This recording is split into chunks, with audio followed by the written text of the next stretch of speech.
name is Ashley McGregor. Today I'm going to be discussing the impact that social media has had on the corporate world.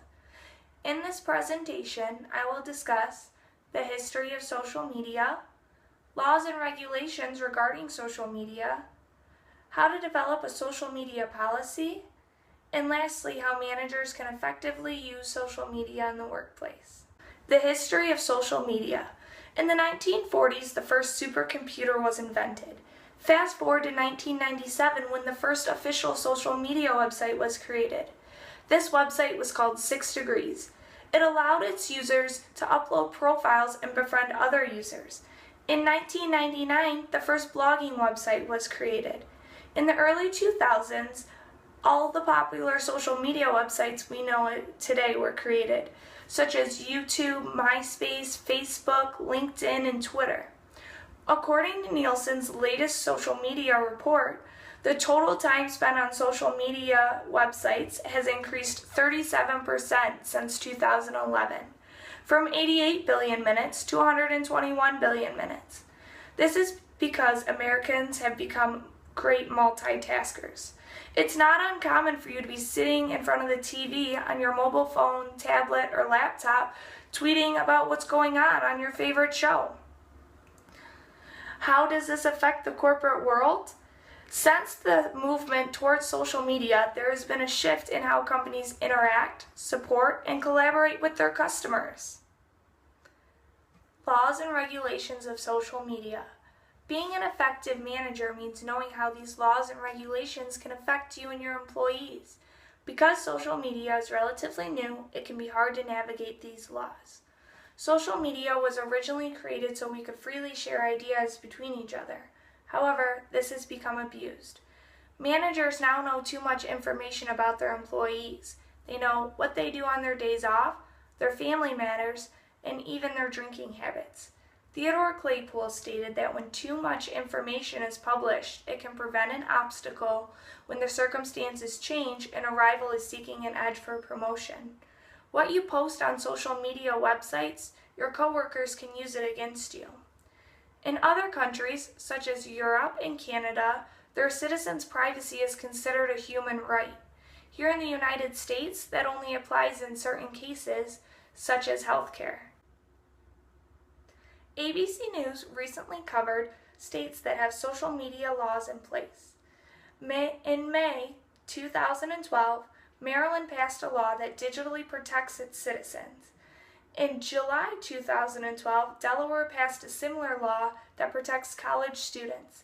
Illinois shortly followed by passing a law in August 2012. As of January 1st, 2013, California has passed an act called the Social Media Privacy Act. This act prohibits employers and universities from requesting your passwords to social media sites when you're applying. New Jersey, Michigan, and 6 other states have also passed this act. Here's a map of states that have social media laws in place.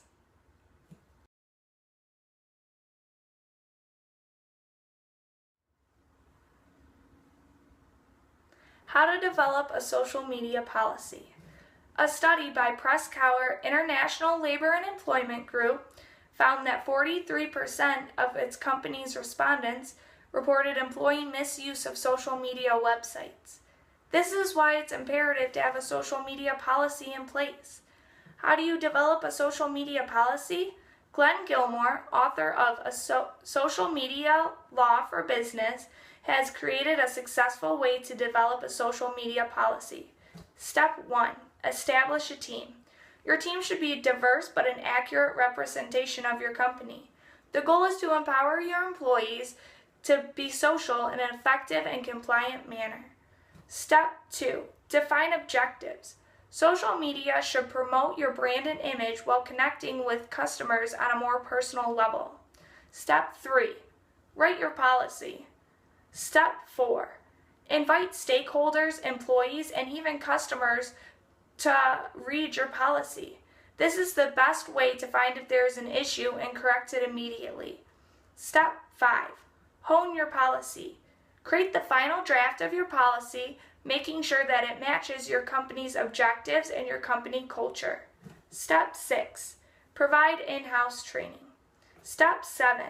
Monitor and engage. Social media is constantly advancing. You want a policy that can advance as social media does. Lastly, how managers can effectively use social media in the workplace. Social media can be used to increase brand loyalty, improve brand awareness, and provide customers with a richer experience. A study by Convince and Convert showed that 53% of Americans who follow companies on social media websites are more loyal. Next, in an interview with Paul Myers, he will explain how Audi effectively uses social media. Up next, we have an in-depth interview with Paul Myers from M80. What can you tell us about managing a big brand like Audi in the social space? We're on 9 different social networks right now, managing the conversation. And one thing we have to remember is Audi is a brand that wants to maintain its brand in every space that it enters. People who follow us on Twitter are getting a different message than people who like us on Facebook or follow us on Instagram or subscribe to us on YouTube. We really cater each message to the audience and the way they want to receive it. In conclusion, today we talked about how social media has impacted the corporate world. The topics we touched on were the history of social media, laws and regulations of social media, how to develop a social media policy, and how managers can effectively use social media in the workplace. Social media is a newer technology that managers need to learn how to use effectively to keep their competitive edge. Thank you for listening.